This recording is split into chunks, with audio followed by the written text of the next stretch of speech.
시청하기 전에 구독과 좋아요 버튼 꾹 눌러주시면 영상 제작에 아주 큰 힘이 됩니다. 믿기 어려운 일이 벌어졌습니다. 독일 남부의 한 대형 기계 공장이 전력 개통 이상으로 완전히 멈춰섰습니다. 시간당 7억 원이 날아가는 상황. 모두가 절망하던 그 순간 조용히 한 동양인이 현장에 나타났습니다. 그의 작업복엔 삼성 로고가 새겨져 있었습니다. 그리고 새벽 3시 기적이 일어났습니다. 나는 그날 독일 남부의 한 기계 공장에 취재차 방문 중이었다. 세계 5위 규모의 중장비 제조사였지만 전력 개통의 이상으로 전 라인이 멈춘 상태였다. 보안 게이트를 지나자마자 공기가 달랐다. 평소 귀를 찢는 금속 절사금과 용접 불꽃의 딱딱한 박동이 사라지고 거대한 공간 전체가 낮은 숨을 참는 듯 정적에 잠겨 있었다. 발걸음을 옮길 때마다 콘크리트 바닥에 메아리만 울렸다. 그 소리가 얼마나 공허했던지 마치 텅 빈 성당을 혼자 걷는 기분이었다.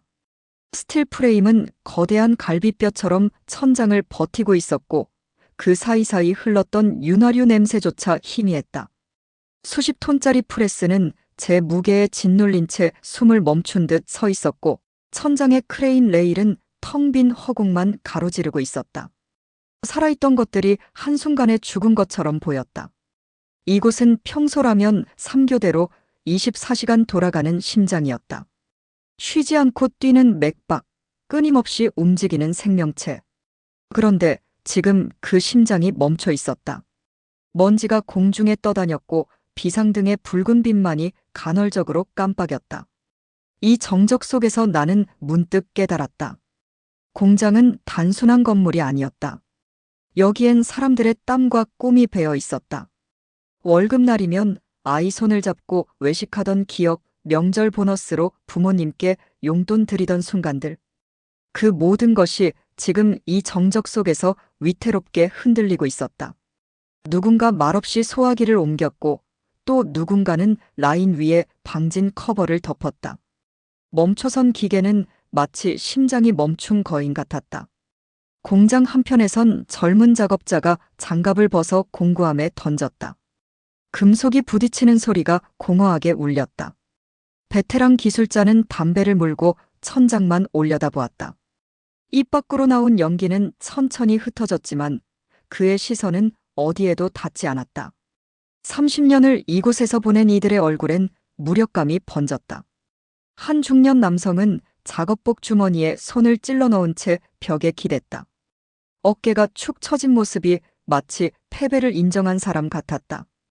옆에 서 있던 동료는 헬멧을 벗어 손에 쥔 채 바닥만 내려다보았다. 말이 필요 없었다. 모두가 같은 생각을 하고 있었다. 우린 끝났다. 관리자의 목소리는 건조했지만 끝에 미세한 떨림이 있었다. 전 라인 다운입니다. 메인 서버가 죽었어요. 그의 태블릿에는 붉은 경고등과 로그 타임라인이 빽빽했다. 화면을 스크롤할 때마다 에러 메시지가 끝없이 쏟아졌다. 손실액은 시간당 50만 유로. 정오를 지나면 그날 생산량의 절반이 사라지고 저녁이 되면 거래처 납기 위반으로 연쇄 페널티가 발생한다는 계산표가 회의실 스크린에 떴다. 숫자는 냉정했다. 시간은 멈춰 서지 않았고 돈은 시시각각 공중으로 증발하고 있었다. 누군가 작게 신음했다. 이건 끝이야. 그 말에 회의실 안의 공기가 더 무거워졌다. 한 직원은 안경을 벗어 닦았지만 그건 안경이 더러워서가 아니었다. 눈가를 훔치기 위함이었다. 회의실은 긴장으로 팽팽했다. 30년, 40년을 이 공장에서 보낸 숙련공조차 말이 없었다.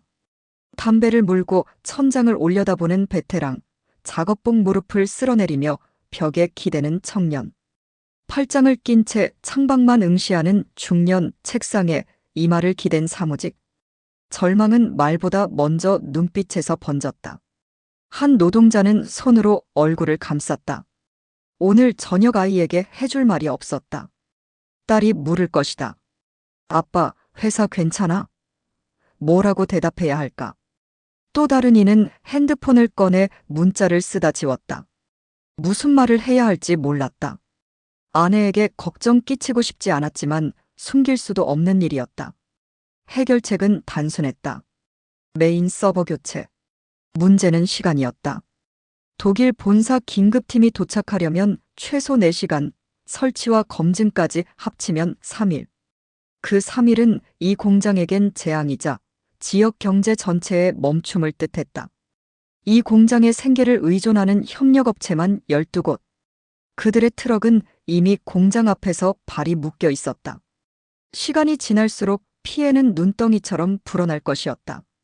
회의실에서는 서로 다른 부서의 언어가 부딪혔다. 재무는 손실을 계산했고 생산은 납기를 외쳤으며 품질은 리스크를 경고했다. 모두 옳았지만 어느 쪽도 지금 이 순간을 살리지 못했다. 답답한 침묵이 흘렀다. 무거운 한숨, 탁자를 두드리는 손가락 소리. 누군가 물 한 모금을 마셨지만 목구멍은 여전히 메말랐다. 커피잔은 식어갔고 회의실 시계는 무심하게 째깍거렸다. 그 순간 조용히 테이블 끝에서 나온 한 문장이 공기를 갈랐다. 한국에서 온 엔지니어가 하나 있습니다. 고개들이 동시에 돌아갔다. 공장의 심장 소리처럼 느리게, 그러나 분명하게 이야기의 방향이 바뀌기 시작했다. 회의실 창밖으로는 멈춰선 컨베이어 벨트가 보였고 그 위로 희미한 햇빛이 스며들고 있었다. 시간은 흐르고 있었다. 누군가는 그 시간을 잡아야 했다.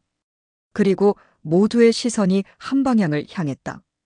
아무도 이름을 몰랐지만 누구나 한 번쯤 복도에서 스쳐 지나간 그 동양인.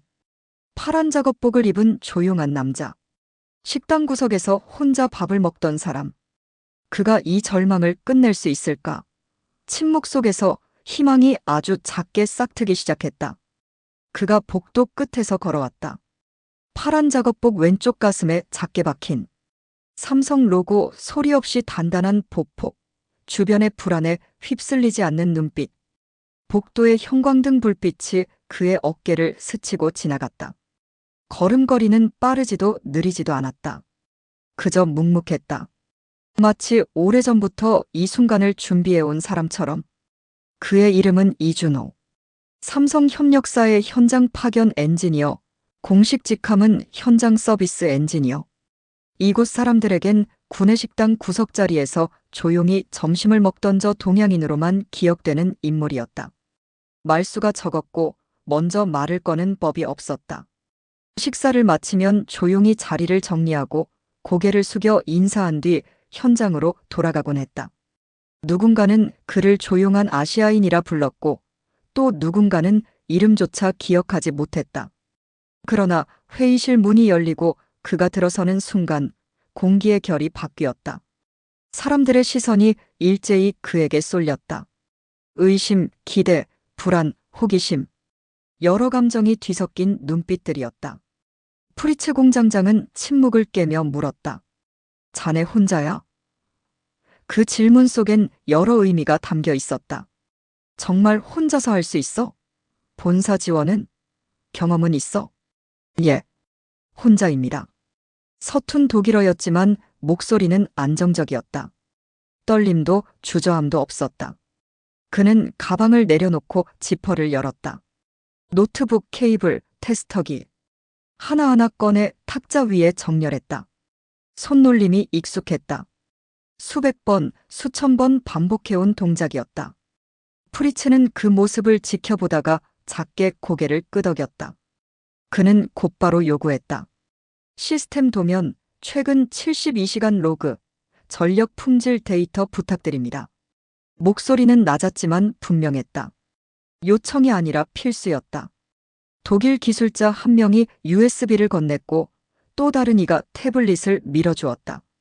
노트북이 열리고 USB가 꽂히고 지문처럼 복잡한 로그가 스크롤을 타고 흘렀다. 화면 가득 펼쳐진 숫자와 그래프. 일반인이 보기엔 암호 같은 코드들이었지만 그의 눈은 그 속에서 패턴을 읽어냈다. 그는 모니터 밝기를 낮추고 콘트라스트를 조정한 뒤 에러 타임라인의 피크와 전력 파형의 미세한 요동을 겹쳐보았다. 손가락이 트랙패드 위를 빠르게 움직였다. 줌인, 줌아웃, 구간 선택, 데이터 비교. 메모장에는 간단한 수식과 약어가 빼곡히 적혔다. V드롭 0.3, THD 4.2%, 피크 1437. 독일 기술자들의 시선에 섞인 의심, 저 사람이 뭘 할 수 있지? 라는 무언의 물음도 화면에 빨려 들어가는 듯 조용해졌다. 10분, 20분, 30분 그는 한 번도 시선을 떼지 않았다. 커피가 식었고 누군가 창문을 열었다. 바깥에서 바람이 들어왔지만 그는 느끼지 못하는 듯 했다. 오직 화면 속 데이터만이 그의 세계였다. 회의실 안 사람들은 숨소리조차 죽였다. 뭔가 중요한 일이 벌어지고 있다는 걸 모두가 본능적으로 느꼈다. 그는 특정 구간을 반복해서 확인했다. 14시 37분부터 39분까지 단 2분간의 데이터. 전압 강화와 복구 패턴, 그 사이의 미세한 시간차. 그의 눈이 가늘어졌다. 이거야. 퍼즐의 마지막 조각이 맞춰지는 순간이었다. 펜을 들어 메모지에 간단한 회로도를 그렸다. 메인 라인, 백업 라인, 그리고 그 사이의 스위칭 포인트. 화살표를 긋고 동그라미를 치고 물음표를 지웠다. 손끝에서 확신이 흘러나왔다. 그리고 노트북을 덮으며 낮게 말했다. 현장으로 가겠습니다. 그 말은 이미 결론을 찾았다는 확신처럼 들렸다. 단 한마디였지만 그 안엔 30분간의 집중과 분석, 그리고 수년간 쌓아온 경험이 응축되어 있었다. 프리츠는 그의 눈을 바라보았다. 흔들림이 없었다. 의심도 두려움도 없었다. 오직 할 수 있다는 확신만이 있었다. 회의실 안독일 기술자들이 하나둘자리에서 일어났다. 누군가는 헬멧을 집어들었고 누군가는 작업복 지퍼를 올렸다. 말은 없었지만 모두가 같은 생각을 했다. 저 사람을 따라가 보자. 복도를 걸어가는 그의 뒷모습은 여전히 조용했다. 하지만 이제 그 조용함은 달랐다. 침묵이 아니라 집중이었다. 포기가 아니라 준비였다. 파란 작업복의 등이 형광등 불빛을 받아 희미하게 빛났다.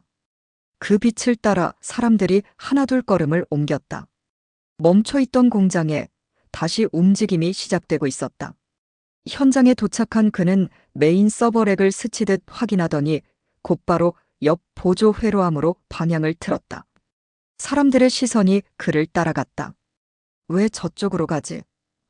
메인 서버는 정면에 있었다. 거대한 검은색 캐비닛, 수십 개의 LED가 꺼진 채 죽어있는 그곳. 모두가 그곳을 바라보고 있었다. 하지만 이준호는 달랐다. 그는 무릎을 꿇고 보조 회로함의 커버를 열었다. 먼지가 풀썩 일었다. 오래 열지 않았던 곳이었다. 내부를 확인하던 그가 천천히 고개를 들었다. 보조 회로판의 수동 복원을 시도하겠습니다. 그 한마디에 주변의 독일 엔지니어들이 일제히 고개를 들었다. 서로 눈빛을 교환했다. 뭐라고? 수석 엔지니어 슈테판이 한 걸음 다가왔다. 그의 얼굴엔 당혹감이 역력했다. 그건 백업이야. 임시 구동용이지 메인을 대체할 수 없어. 옆에 있던 젊은 기술자가 거들었다. 매뉴얼에도 없어. 리스크가 너무 커. 목소리엔 걱정이 묻어났다. 또 다른 엔지니어가 태블릿을 들어보이며 말했다. 여기 봐요. 보조 회로는 최대 부하의 30%까지만 견딜 수 있어요. 전체 라인을 돌리는 건 불가능합니다. 슈테판은 팔짱을 끼고 단호하게 말했다. 미스터 리, 그건 도박입니다. 그의 목소리는 차갑지 않았다. 오히려 걱정에 가까웠다. 30년을 이 공장에서 보낸 그는 매뉴얼 밖의 시도가 어떤 결과를 낳는지 알고 있었다. 성공하면 영웅, 실패하면 재앙. 그리고 대부분은 재앙으로 끝났다. 이준호는 고개를 끄덕였다.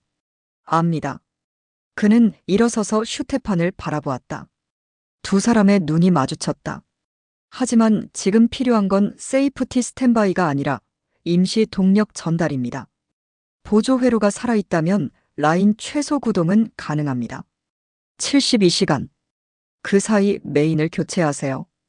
그는 보조 회로의 전원 분기를 손으로 짚어가며 설명했다. 여기 어라인, B라인 분기 보이시죠? 부하를 분산하면 됩니다. 동시 가동이 아니라 순차 가동. 우선순위 높은 라인부터 태블릿을 빌려 간단한 다이어그램을 그렸다. 화살표, 숫자, 타이밍. 그의 손끝에서 복잡한 시스템이 단순한 그림으로 정리됐다. 접지 상태는? 슈테판이 물었다. 확인했습니다. 양호합니다. 지역 상전압 변동은? 최근 72시간 데이터 받습니다. 안정 범위 내입니다. 라인 간섭 가능성은? 케이블 분리 작업 필요합니다. 30분이면 됩니다. 슈테판은 잠시 침묵했다. 그의 머릿속에서 수십 가지 시나리오가 빠르게 지나갔다. 성공 확률, 실패 리스크, 대안의 부재. 그리고 이 조용한 한국인의 눈빛. 저 확신은 어디서 오는 걸까? 이준호가 덧붙였다. 조건은 하나. 전력 품질이 불안정하면 즉시 중단. 그는 테스터기를 들어보였다. 실시간 모니터링합니다. 임계감 넘어가면 바로 끊겠습니다. 회의실에서 볼 때보다 현장은 더 많은 반대를 품고 있었다. 보조까지 태우면 끝장이다. 누군가 중얼거렸다. 우리 방식이 아니다. 또 다른 이가 고개를 저었다. 원칙주의의 도시, 매뉴얼의 나라. 그러나 원칙은 위기 앞에서 해석을 요구한다. 프리츠가 물었다. 실패하면? 공기가 무거워졌다. 모두가 숨을 죽였다. 이준호는 잠시 프리츠의 눈을 바라보다 대답했다. 책임지겠습니다. 누구도 쉽게 내놓을 수 없는 말이었다. 그 한마디는 단순한 약속이 아니었다. 실패하면 경력이 끝날 수도 있었다. 회사에서 잘릴 수도 있었다. 하지만 그는 물러서지 않았다. 어깨가 조금 무거워 보였지만 눈빛은 흔들리지 않았다. 프리츠는 길게 숨을 내쉬었다. 그리고 천천히 고개를 끄덕였다. 좋아. 해보게. 슈테판이 항의하려 했지만 프리츠가 손을 들어막았다. 우린 선택지가 없어. 3일을 기다릴 수도 없고. 그는 공구함을 열었다. 토크 드라이버, 절연 드라이버, 테스터, 정전기 밴드. 하나하나 꺼내 바닥에 늘어놓았다. 30년 동안 손때 묻은 공구들. 어떤 건 손잡이가 달아 있었고 어떤 건 녹이 슬었지만 그는 각각을 애지중지 다뤘다. 장갑을 끼고 무릎을 꿇었다. 회로함의 먼지가 풀썩 일었다. 그의 손끝은 놀라울 만큼 안정적이었다. 첫 번째 나사를 풀 때 손이 떨리지 않았다. 두 번째 커넥터를 분리할 때도, 세 번째 케이블을 점검할 때도 마치 1000번도 더 해본 일처럼 한국에서 배웠던 한 문장이 떠올랐다. 기계는 사람의 정성을 기억한다. 선배가 했던 말이었다. 신입 시절 처음 현장에 나갔을 때 준호야, 기계한테 함부로 대하지 마. 정성껏 대하면 기계도 알아. 언젠가 너를 살려줄 거야. 그때는 무슨 말인지 몰랐다. 그저 낭만적인 표현이라 생각했다. 하지만 지금 이 순간 그 말의 의미를 알 것 같았다. 그 말은 기술을 지나 마음으로 흘렀다. 손끝에 힘을 주었다. 부탁이야. 조금만 버텨줘. 기계에게 하는 말인지 자신에게 하는 말인지 알 수 없었다. 아마 둘 다였을 것이다. 주변에서 독일 엔지니어들이 지켜보고 있었다. 의심의 눈빛, 기대의 눈빛, 불안의 눈빛. 하지만 그는 신경 쓰지 않았다. 지금 그의 세계엔 오직 이 회로판만 있었다. 첫 번째 접속이 완료됐다. LED 하나가 깜빡였다. 작은 신호였지만 희망의 시작이었다. 밤이 공장을 덮었다. 형광등의 흰빛이 금속 표면을 차갑게 훑고 지나갔다. 천장 높이 매달린 불빛은 낮과 같았지만 공기는 달랐다. 낮의 긴장이 밤의 고독으로 바뀌었다. 사람들은 하나둘 집으로 향했다. 수고하셨습니다. 내일 봅시다. 작별 인사가 복도에 울렸다. 주차장으로 향하는 발걸음 소리, 시동 거는 엔진 소리, 멀어지는 차량의 불빛. 공장은 점점 비어갔다. 야간 경비원이 순찰을 시작했고 비상등만이 간헐적으로 깜빡였다. 창밖으로 보이는 하늘은 이미 칠흑이었다. 별 하나 보이지 않는 독일의 겨울밤 하늘. 하지만 이준호는 웅크린 자세로 보조 회로판 앞을 지켰다. 무릎에 작은 방석 하나 깔고 손전등을 옆에 세워두고 노트북을 바닥에 펼쳐놓았다. 그의 세계는 이 1제곱미터 안에 있었다. 회로판, 케이블, 테스터기. 그리고 끝없는 집중. 그는 전류 경로를 종이에 다시 그리며 병목을 찾았다. A3 라인은 0.7A 부족, B2 회로는 저항 과다. 펜을 들어 선을 긋고 지우고 다시 그었다. 손끝이 까맣게 물들었다. 흑연가루와 기름때가 섞여 손톱 밑으로 파고들었다. 하지만 신경 쓸 겨를이 없었다. 계산기를 두드렸다. 저항가, 전류량, 전압 강하. 숫자들이 머릿속에서 춤을 췄다.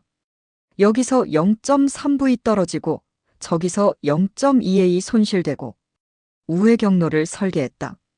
메인 라인을 피해 보조 라인을 타고 최종 부하까지. 종이 위에 화살표가 복잡하게 얽혔다. 임시 션트를 추가로 제작하기로 했다. 공구함에서 구리선을 꺼내 필요한 길이로 잘랐다. 절연 피복을 벗기고 끝을 다듬고 테스터로 저항을 확인했다. 0.05옴. 괜찮았다. 손전등을 입에 문 채 미세한 납땜을 시작했다. 인두기가 달궈지길 기다렸다. 빨간 LED가 켜졌다. 준비됐다는 신호. 납을 대고 천천히 녹였다. 지지직 소리와 함께 하얀 연기가 피어올랐다.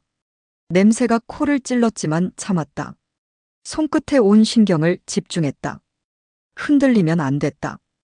단 1mm의 오차도 용납할 수 없었다. 납땜이 끝나고 식기를 기다렸다. 후후 불어 식혔다. 테스터를 대어 접속을 확인했다. B- 소리가 났다. 성공이었다. 작은 승리였지만 그에겐 큰 의미였다. 하나씩 하나씩 이렇게 쌓아가는 것이었다. 케이블 타일을 조심스레 조여 배선에 불필요한 진동을 잡았다. 케이블이 흔들리면 접속 불량이 생긴다. 진동은 전기 시스템의 적이었다. 타일을 너무 세게 조이면 케이블이 손상되고 너무 느슨하면 고정이 안 됐다. 적당한 힘. 그 감각을 손끝이 기억하고 있었다. 금속 모서리에 스친 손가락 끝에서 피가 났다. 아! 작게 신음이 나왔다. 손가락을 입에 물었다. 철맛이 났다. 작업복 소매로 닦아냈다. 피는 계속 났지만 아랑곳하지 않았다. 반창고를 찾을 시간도 아까웠다. 그냥 넘어갔다. 다친 손가락을 피해 다른 손가락으로 작업을 이어갔다. 이 나사를 왜 여기 박았을까?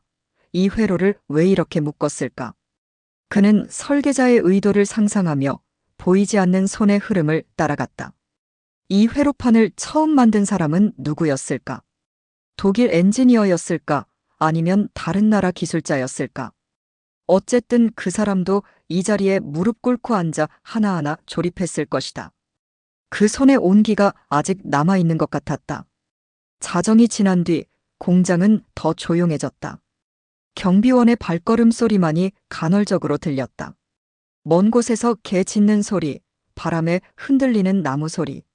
세상은 잠들어 있었지만 그는 깨어 있었다. 프리츠는 커피를 놓고 말없이 뒤로 물러났다. 종이컵에 김이 모락모락 피어올랐다. 고맙습니다. 이준호가 작게 말했다. 프리츠는 고개만 끄덕이고 떠났다. 복도로 사라지는 그의 뒷모습이 쓸쓸해 보였다. 모두가 이 밤을 함께 견디고 있었다. 야간 경비의 발소리가 멀어졌다가 다시 가까워졌다. 1시간에 한 번씩 순찰을 도는 모양이었다. 아직도 하세요? 네, 조금만 더요. 힘내세요. 감사합니다. 짧은 대화가 오갔다. 경비원이 자판기 커피를 하나 더 가져다 주었다.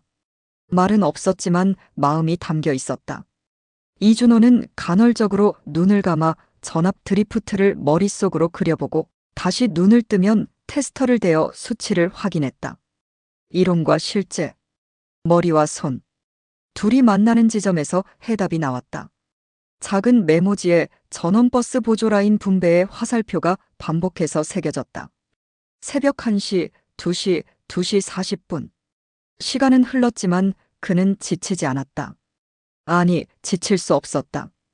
여기서 멈추면 모든 게 끝이었다. 공장도 사람들도 그리고 자신도. 눈꺼풀이 무거워졌지만 눈을 비볐다. 손이 저렸지만 주먹을 쥐었다 폈다. 허리가 아팠지만 자세를 고쳐 앉았다. 그는 마지막으로 접지 루프의 가능성을 지웠다. 모든 경로를 재확인했다. 어라인, B라인, C라인. 전부 정상이었다. 이제 시도할 때가 왔다.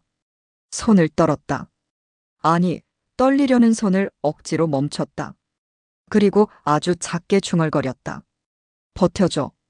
조금만. 그 속삭임은 기계에게 그리고 자신에게 향한 것이었다. 회로판에 손을 얹었다. 차가운 금속이 손바닥을 식혔다. 우린 할 수 있어. 너와 나 함께. 밤은 길었지만 그의 마음은 한 방향만을 가리켰다. 포기하지 않는다. 창밖으로 희미하게 동이 트기 시작했다. 긴 밤이 끝나가고 있었다. 하지만 진짜 싸움은 이제부터였다. 그는 천천히 일어서서 허리를 폈다. 뚝뚝 소리가 났다. 스위치 앞으로 걸어갔다. 손을 뻗었다. 이제 시작할 시간이었다. 새벽 3시 정각. 벽에 걸린 시계의 초침이 10일을 가리키는 순간이었다. 그는 마지막 스위치를 눌렀다. 찰칵. 아주 작은 소리였으나 공장 전체가 귀를 기울이는 듯했다. 손가락이 스위치에서 떨어지지 않았다. 마치 그 접촉을 유지해야만 기적이 일어날 것처럼. 1초, 2초, 3초 정적. 숨소리조차 들리지 않았다. 심장 소리만 귓가에서 쿵쿵거렸다. 화면을 응시했다. 검은 화면. 아무 반응 없는 모니터. 안 되는 건가? 불안이 스멀스멀 기어올랐다. 등에서 식은땀이 흘렀다. 그때 화면이 깜빡였다. 로딩바가 서서히 차오르기 시작했다. 10%, 20%, 50% 그의 손등에 핏줄이 도드라졌다. 주먹을 쥐었다. 너무 세게 쥐어서 손톱이 손바닥에 박혔다. 하지만 느끼지 못했다. 오직 그 숫자만 보였다. 60%, 70%, 80%. 제발. 입술이 움직였지만 소리는 나오지 않았다. 목이 타들어가는 것 같았다. 90%, 95%, 99%. 시스템 온라인. 모니터가 짧게 깜빡인 뒤 제어반의 녹색 표시등이 차례대로 들어왔다. 하나, 둘, 셋, 넷. 마치 크리스마스 트리에 불이 켜지듯. 천장의 조명이 구간별로 켜졌다. 어구역, B구역, C구역. 어둠이 물러가고 빛이 공간을 채웠다. 컨베이어 벨트의 고무가 낮은 탄성을 되찾는 소리가 바닥에서 전해졌다. 끼익 오랜 시간 멈춰있던 것이 다시 움직이는 소리. 모터 하우징의 미세한 진동이 시작됐다. 바닥을 통해 발바닥으로 전해지는 떨림. 라인 사이를 스치는 공기의 흐름, 죽어있던 심장이 박동을 시작하는 순간이었다. 쿵, 쿵, 쿵. 기계의 심장이 뛰기 시작했다. 천천히, 조심스럽게, 하지만 분명하게. 살아났다. 공장이 살아났다. 경비원의 무전이 터졌다. 본부, 전력 복구. 반복, 전력 복구. 목소리가 떨렸다. 믿을 수 없다는 듯. 무전기 너머로 환호성이 들렸다. 정말이야? 정말? 네, 불이 켜졌어요. 라인이 돌아가요. 트럭에서 쪽잠을 자던 관리자들이 달려왔다. 헝클어진 머리, 구겨진 셔츠, 신발도 제대로 못 신은 채. 뭐야, 뭐가 됐어? 전력이요. 전력이 돌아왔어요. 사무실에서 상황을 지켜보던 직원들이 하나둘 현장으로 모여들었다. 밤새 집에 가지 못하고 소파에서 뜬 눈으로 밤을 샌 사람들. 복도가 사람들로 가득 찼다. 뛰어오는 발소리, 외치는 목소리, 서로를 부르는 이름들. 프리츠, 프리츠. 여기야, 여기. 믿을 수가 없어. 정말 됐어? 프리츠는 숨을 몰아쉬며 콘솔을 확인했다. 손가락이 떨려서 버튼을 제대로 누르지 못했다. 한 번, 두 번, 세 번째 만에 화면이 켜졌다. 시스템 상태 정상. 전력 공급 안정. 라인 가동률 35%. 숫자들이 실시간으로 올라가고 있었다. 40%, 45%, 50%. 그는 천천히 고개를 들었다. 이준호를 바라보았다. 먼지투성이 작업복, 피 묻은 손가락, 다크서클이 내려앉은 눈. 하지만 그 눈은 빛나고 있었다. 미스터 리 돌아왔다. 프리츠의 목소리가 갈라졌다. 그 말과 동시에 박수가 터졌다. 짝, 짝, 짝. 낮고 둔탁한 손바닥 소리가 공장 벽을 타고 흘렀다. 처음엔 누군가 한 명. 그 다음엔 둘, 셋. 그러다가 어느 순간 큰 물결이 되어 공간을 가득 채웠다. 짝짝짝짝짝짝. 박수 소리가 천장까지 올라갔다. 금속 벽에 부딪혀 울렸다. 누군가는 그의 등을 두드렸다. 잘했어. 독일어로 외쳤다. 누군가는 눈물을 훔쳤다. 손등으로 눈가를 닦았지만 눈물은 계속 흘렀다. 30년, 40년 이곳을 지켜온 손들이 한 방향으로 모여 박수를 보냈다. 굳은 살 박힌 손, 기름때 묻은 손, 주름진 손, 젊은 손. 모두가 함께 박수를 쳤다. 그 새벽의 불빛은 전기가 아니라 희망이었다. 한 노동자가 다가와 악수를 청했다. 고맙소. 서툰 영어였다. 이준호는 그의 손을 잡았다. 거친 손이었다. 평생 기계와 함께 산 손. 그 손의 온기가 전해졌다. 또 다른 이가 어깨를 안았다. 말은 없었지만 마음이 전해졌다. 슈테판이 다가왔다. 새벽 내내 반대했던 그 수석 엔지니어. 그는 잠시 망설이다가 손을 내밀었다. 내가 틀렸어. 목소리가 떨렸다. 당신이 옳았어. 이준호는 고개를 저었다. 아닙니다. 저도 두려웠습니다. 하지만 해냈잖소. 운이 좋았습니다. 슈테판은 그의 손을 꽉 쥐었다. 아니요. 이건 운이 아니요. 이건 말을 잇지 못했다. 눈가가 붉어졌다. 30년 이 공장을 지킨 사람. 매뉴얼만 믿고 살아온 사람. 그가 매뉴얼 밖의 기적을 목격한 순간이었다. 이준호는 잠시 벽에 기대숨을 골랐다. 무릎이 풀렸다. 온몸에 힘이 빠져나가는 것 같았다. 다리가 휘청거렸다. 누군가 그를 부축했다. 앉으시오. 앉아요. 의자를 가져다 주었다. 그는 천천히 앉았다. 등받이에 기댔다. 천장을 올려다보았다. 형광등이 환하게 빛나고 있었다. 저 빛을 되찾기 위해 밤을 샜다. 그리고 해냈다. 냈습니다. 그 한마디가 밤을 끝냈다. 짧은 말이었지만 그 안엔 모든 게 담겨 있었다. 긴 밤, 외로운 싸움, 수없이 흔들렸던 마음, 그리고 끝내 지키고 싶었던 것. 창밖으로 새벽 해가 떠오르고 있었다. 붉은 빛이 공장 지붕을 넘어왔다. 긴 밤이 끝나고 새로운 아침이 시작되고 있었다. 기계의 소리, 사람들의 목소리, 살아있는 모든 것의 숨소리. 그 모든 것이 다시 흐르기 시작했다. 프리츠가 그의 어깨에 손을 얹었다. 고맙네. 더 이상 말이 필요 없었다. 이준호는 고개를 끄덕였다. 눈을 감았다. 단 1분만. 단 1분만 쉬고 싶었다. 그리고 그 1분 안에 그는 깊은 잠에 빠져들었다. 의자에 앉은 채로 누군가 그의 어깨에 담요를 덮어주었다. 발소리들이 조용히 멀어졌다. 쉬게 해주지.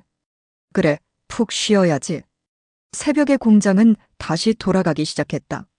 하지만 이제 그 소리는 달랐다. 희망의 소리였다. 아침 해가 공장 지붕을 넘어올 때 생산 라인은 이미 정규 속도로 복귀해 있었다. 컨베이어 벨트가 일정한 속도로 움직였다. 로봇팔이 정확한 각도로 부품을 조립했다. 용접 불꽃이 규칙적으로 튀었다. 모든 것이 제자리를 찾아가고 있었다. 어젯밤의 악몽이 거짓말처럼 느껴졌다. 하지만 사람들의 얼굴엔 여전히 긴장의 흔적이 남아 있었다. 그리고 감사가 있었다. 재무팀은 손실액을 다시 계산했다. 회의실 화이트보드에 숫자가 빼곡히 적혔다. 정지 18시간, 총 900만 유로. 처음 예측했던 3일 정지 3,600만 유로에 비하면 절반 이하의 피해. 회복 가능한 숫자였다. 재무팀장이 한숨을 내쉬었다. 살았어. 정말 살았어. 옆에 있던 직원이 고개를 끄덕였다. 2,700만 유로를 건진 거죠. 아니, 우린 공장을 건진 거야. 팀장은 창밖을 바라보았다. 돌아가는 라인, 움직이는 사람들. 돈으로 환산할 수 없는 것도 있어. 프리츠는 이준호를 사무실로 불렀다. 문을 열자 따뜻한 커피 향기가 흘러나왔다. 테이블 위엔 간단한 아침 식사가 차려져 있었다. 빵, 치즈, 햄, 삶은 달걀. 독일식 아침이었다. 앉으시오. 프리츠가 의자를 권했다. 이준호는 조심스럽게 앉았다. 손을 보니 여전히 더러웠다. 기름때, 먼지, 마른 피. 급히 화장실에서 씻긴 했지만 손톱 밑대는 지워지지 않았다. 죄송합니다. 손이. 신경 쓰지 마시오. 일하는 사람의 손이요. 프리츠가 커피를 따라주었다. 김이 모락모락 피어올랐다. 이준호는 양손으로 컵을 감쌌다. 따뜻했다. 며칠 만에 느껴보는 온기 같았다. 한 모금 마셨다. 쓰면서도 고소했다. 몸속으로 온기가 퍼져나갔다. 미스터 리, 오늘 회사를 살렸어요. 프리츠의 목소리는 진지했다. 이준호는 고개를 저었다. 전제 일을 했을 뿐입니다. 빵을 한 조각 집어들었다. 입에 넣었지만 제대로 씹히지 않았다. 너무 긴장해서 입이 말라 있었던 것이다. 커피로 넘겼다. 프리츠는 그의 손을 바라보았다. 긁힌 자국과 납땜 자국, 기름때가 남은 손톱. 반창고가 붙은 검지손가락. 기술은 배울 수 있어요. 매뉴얼도 외울 수 있죠. 하지만 어젯밤 당신이 보여준 건 그 이상이었어요. 그는 창밖을 가리켰다. 현장에 모인 노동자들이 보조 회로함 앞에 서서 낮은 목소리로 어젯밤을 이야기하고 있었다. 한 명이 무릎을 꿇어 회로함을 가리켰고 다른 이들이 고개를 끄덕였다. 존경의 눈빛이었다. 저들은 당신을 블루나이트라고 부르더군요. 파란 작업복을 입은 기사. 프리츠가 미소 지었다. 이준호는 당황했다. 그건 좋은 이름이요. 중세 기사들도 밤을 새워 성을 지켰지. 당신도 밤을 새워 이 공장을 지켰소. 잠시 침묵이 흘렀다. 둘 다 커피를 마셨다. 창밖으로 아침 햇살이 부드럽게 들어왔다. 먼지가 햇살 속에서 춤을 췄다. 왜 포기하지 않았나요? 프리츠의 질문은 단순했지만 답은 길었다. 이준호는 잠시 침묵하다가 천천히 말했다. 컵을 내려놓고 창밖을 바라보고 천천히 입을 열었다. 기계는 사람을 실망시키지 않습니다. 사람이 기계를 포기할 뿐이죠. 그 문장은 공장의 소음보다 더 또렷하게 가슴에 박혔다. 프리츠는 눈가를 훔치며 고개를 끄덕였다. 손등으로 눈가를 닦았다. 부끄러운 듯 고개를 돌렸지만 이준호는 보았다. 저 거친 공장장의 눈가에 맺힌 것을. 맞아요. 이건 기술이 아니라 정신이야. 프리츠는 일어서서 창가로 걸어갔다. 손을 주머니에 넣고 밖을 바라보았다. 30년 이 공장을 운영했어. 온갖 문제를 봤지. 하지만 어젯밤 같은 건 처음이었어요. 뒤돌아보며 말했다. 당신은 기계를 고친 게 아니라 우리를 깨운 거요. 점심시간이 되었다. 식당으로 향하는 복도에서 사람들이 그를 알아봤다. 저기 블루나이트. 누군가 속삭였다. 고개들이 돌아갔다. 이준호는 어색하게 고개를 숙였다. 식당 문을 열고 들어가자 대화 소리가 잠시 줄었다. 시선들이 느껴졌다. 평소처럼 구석자리로 가려는데 한 노동자가 일어나 손짓했다. 여기 앉으시오. 테이블 한가운데 자리였다. 아, 괜찮습니다. 아니요, 앉으시오. 여러 목소리가 겹쳤다. 어쩔 수 없이 앉았다. 순식간에 접시들이 모여들었다. 이건 맛있어요. 이것도 드세요. 물 더 필요하세요? 한 중년 노동자가 다가와 악수를 청했다. 당신 덕분에 우리 보너스가 지켜졌어요. 가끔 그 밤을 떠올립니다. 작은 동양인이 혼자 기계와 싸우던 모습. 손이 거칠었다. 평생 렌치를 쥐어온 손. 하지만 악수는 부드러웠다. 또 다른 이가 말했다. 우리가 포기했을 때 당신은 포기하지 않았어요. 젊은 작업자였다. 저도 배웠습니다. 포기하지 않는 것. 진지한 눈빛이었다. 식사 내내 사람들이 찾아왔다. 인사하고 악수하고 등을 두드렸다. 평소 조용히 밥 먹던 구석자리의 동양인이 아니었다. 이제 그는 블루나이트였다. 그들의 영웅이었다. 현장 안전교육 시간. 강사가 이준호를 소개했다. 이분이 어젯밤 우리 공장을 살린 엔지니어입니다. 박수가 터졌다. 이준호는 당황해서 손을 흔들었다. 아닙니다, 저는. 하지만 박수는 계속됐다. 복도를 걸을 때도 사람들이 자리를 비켜주었다. 존경의 표시였다. 블루나이트, 안녕하세요. 인사가 쏟아졌다. 처음엔 어색했지만 점점 익숙해졌다. 고개를 숙여 답례했다. 어느 베테랑 기술자가 말했다. 저 사람이 보여준 건 팔의 힘이 아니야. 마음의 지구력이지. 옆에 있던 동료가 동의했다. 맞아. 기술은 누구나 배울 수 있어. 하지만 저런 마음은. 말을 잇지 못했다. 그날 이후 이준호의 하루는 달라졌다. 더 이상 구석의 존재가 아니었다. 사람들이 먼저 말을 걸었고 함께 커피를 마시자고 했고 주말 계획을 물었다. 하지만 그는 변하지 않았다. 여전히 조용했고 여전히 겸손했고 여전히 자신의 일에 집중했다. 다만 한 가지. 이제 그의 눈빛엔 자신감이 더해져 있었다. 해냈다는 자신감. 할 수 있다는 자신감. 퇴근 시간. 보안 게이트를 나서는 그를 경비원이 불렀다. 블루나이트. 돌아보자 경례를 했다.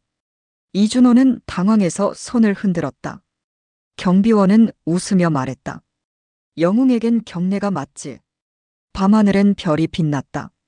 독일의 겨울 하늘. 차가웠지만 아름다웠다. 그는 잠시 멈춰 서서 올려다보았다. 별빛이 눈에 들어왔다. 해냈어.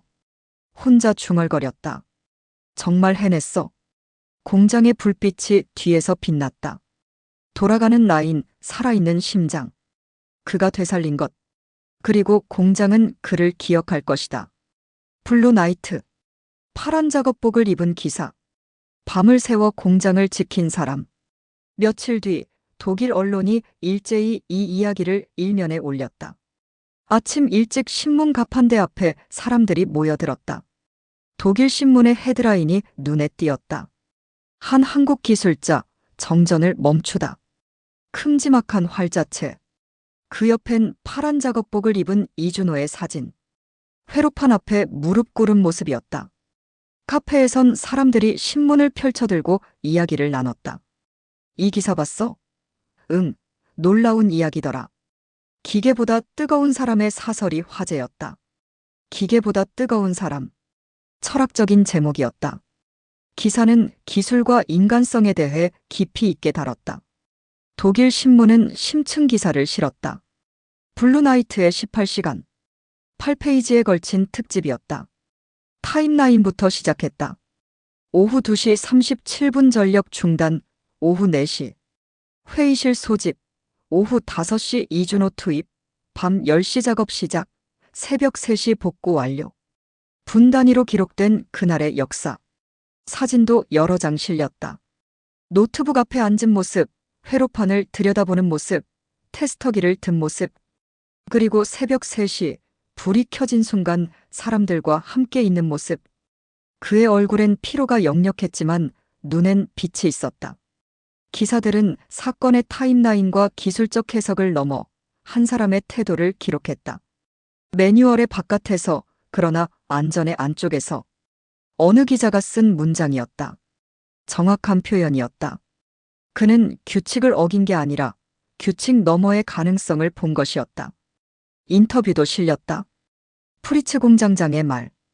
그는 기계를 고친 게 아니라 우리에게 희망을 되돌려줬습니다. 슈테판 수석 엔지니어의 고백. 처음엔 반대했습니다. 하지만 제가 틀렸어요.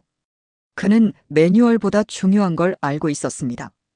한 노동자의 증언도 인상적이었다. 그 사람은 밤새 혼자 싸웠어요. 누구 하나 옆에 없었죠. 하지만 포기하지 않았어요. 새벽 3시에 불이 켜졌을 때 우린 모두 울었습니다. 목격자의 생생한 기록이었다. 소셜미디어는 더 뜨겁게 반응했다. 트위터에 블루나이트 해시태그가 트렌드에 올랐다. 독일뿐 아니라 유럽 전역에서 한국 엔지니어 해시태그도 함께 올랐다. 한국 기술자의 저력을 봤다. 이게 진짜 프로페셔널이다. 댓글이 쏟아졌다. 인스타그램엔 파란 작업복 사진이 올라왔다. 누군가 공장 앞에서 찍은 이준호의 뒷모습.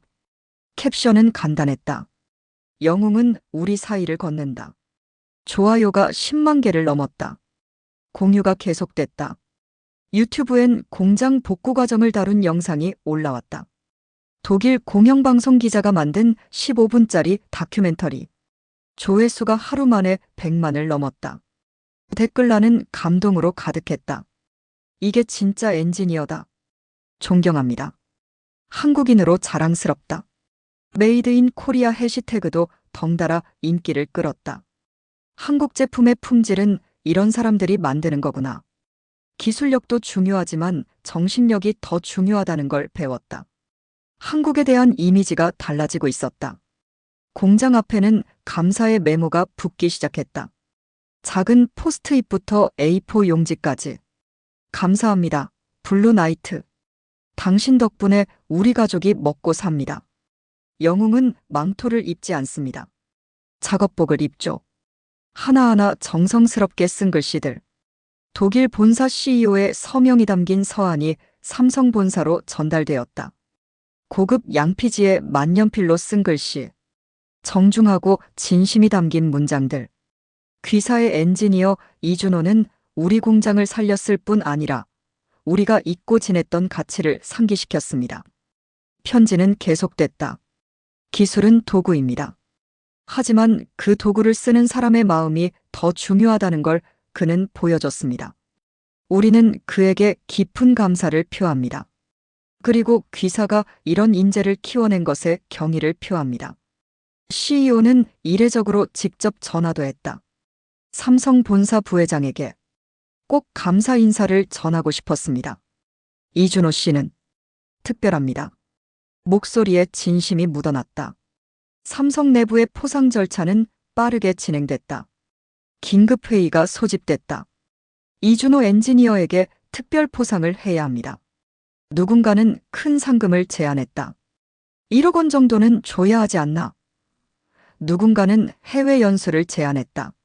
미국 본사 파견은 어떨까? 누군가는 승진을 제안했다. 바로 대리 달아줍시다. 하지만 본인에게 물었을 때 그의 대답은 달랐다. 현장 기술인 명예패를 받고 싶습니다. 회의실이 조용해졌다. 담당 임원이 물었다. 상금은 필요 없나? 충분합니다. 승진은? 지금이 좋습니다. 정말 명예패만? 네. 그것만으로 영광입니다. 시상식이 열렸다. 본사 대강당. 임직원 300명이 모였다. CEO가 직접 패를 수여했다. 이준호 엔지니어. 당신은 우리의 자랑입니다. 박수가 터졌다. 우레와 같은 박수. 패는 무겁지 않았다. 손바닥만한 크기. 하지만 그에겐 세상 어떤 것보다 무거웠다. 현장 기술인 명예패. 평생 가슴에 품고 살 것이었다. 사진 촬영이 끝난 뒤 그는 패를 조심스럽게 가방에 넣었다. 수건으로 한 번 더 감쌌다. 긁히지 않도록. 소중한 것이었다. 퇴근길 지하철. 창밖으로 스치는 서울의 불빛을 바라보며 아주 작은 목소리로 중얼거렸다. 김 부장님 해냈습니다. 김 부장. 그의 멘토였다. 신입 시절 모든 걸 가르쳐 준 사람. 하지만 3년 전 산업재해로 세상을 떠났다. 마지막 말이 기억났다. 준호야, 기계 앞에서 절대 포기하지 마. 기계는 포기를 모른다. 사람만 포기하지. 그 한마디 속에는 신입 시절 라인에서 흘린 땀, 실패한 밤, 다시 일으킨 아침이 함께 들어 있었다. 첫 현장에서 실수했을 때 김 부장이 등을 두드리며 말했다. 괜찮아. 실수는 배움이야. 밤늦게까지 함께 남아 회로도를 그리던 날들. 이해될 때까지 하자. 천천히. 지하철이 정거장에 멈췄다. 사람들이 타고 내렸다. 누군가 그를 알아봤다. 혹시 블루나이트? 고개를 끄덕였다. 네. 우와, 신문에서 봤어요. 사인 좀. 아, 괜찮습니다. 손을 흔들었지만 그 사람은 기뻐했다. 정말 멋있어요. 집에 도착했다. 가방에서 명예패를 꺼냈다. 책상 위에 조심스럽게 놓았다. 스탠드 불을 켰다. 빛이 패를 비췄다. 금속이 은은하게 빛났다. 한참을 바라보았다. 그리고 작게 웃었다. 해냈다. 정말 해냈다. 김 부장님께 부끄럽지 않은 사람이 됐다. 몇 달 뒤 나는 다시 그 공장을 찾았다. 봄이 와 있었다. 겨울의 차가운 공기는 사라지고 따뜻한 바람이 공장 주변을 감싸고 있었다. 주차장 옆 나무에는 연두색잎이 돋아나고 있었다. 생명이 돌아오는 계절이었다. 입구에는 파란 금속판이 세워져 있었다. 기계는 사람의 마음을 담는 블루 나이트. 독일어와 한국어가 나란히 새겨진 작은 문구. 글씨는 깔끔했고 금속은 햇빛을 받아 은은하게 빛났다. 그 아래엔 파란 헬멧 조형물이 놓여 있었다. 실제 작업용 헬멧이었다. 누군가 조심스럽게 청소한 듯 먼지 하나 없이 깨끗했다. 발걸음을 멈추고 한참을 바라보았다. 저 문구 하나가 얼마나 많은 것을 담고 있는지. 새벽 3시의 불빛, 쏟아진 박수, 흘린 땀과 피. 그 모든 순간이 저 짧은 문장 안에 응축되어 있었다. 프리츠가 나를 맞이했다. 다시 오셨군요. 악수를 나눴다. 그의 손은 여전히 단단했다. 명패 보셨죠? 네, 인상적이더군요. 우리가 직접 만들었습니다. 디자인부터 제작까지. 자랑스러운 표정이었다. 저 문구는 이제 우리 공장의 모토가 됐어요. 그는 웃으며 현장을 가리켰다. 라인이 규칙적으로 돌아가고 있었다. 사람들이 각자 자리에서 일하고 있었다. 평화로운 풍경이었다. 하지만 그 평화 뒤엔 수많은 노력이 있었다. 요즘 신입교육엔 블루나이트의 밤이 포함됩니다. 프리츠가 태블릿을 꺼내 보여줬다. 교육 커리큘럼이 화면에 떴다. 1주차 안전교육, 2주차 설비 이해, 3주차 블루나이트의 밤. 정식 과정이었다. 매뉴얼을 외우는 법만이 아니라 포기하지 않는 태도를 배우죠. 화면을 넘기자 사진들이 나왔다. 그날 밤의 기록들. 회로판 앞에 무릎 꿇은 이준호, 불이 켜진 순간 박수치는 사람들. 신입사원들은 이 사진들을 보며 무엇을 배울까? 아마 기술 너머의 무언가를. 마음의 힘을. 식당으로 향했다. 점심시간이 가까워지고 있었다. 복도에서 만난 중년 노동자가 인사했다. 기자님, 다시 오셨네요. 안녕하세요. 잘 지내셨어요? 덕분에요.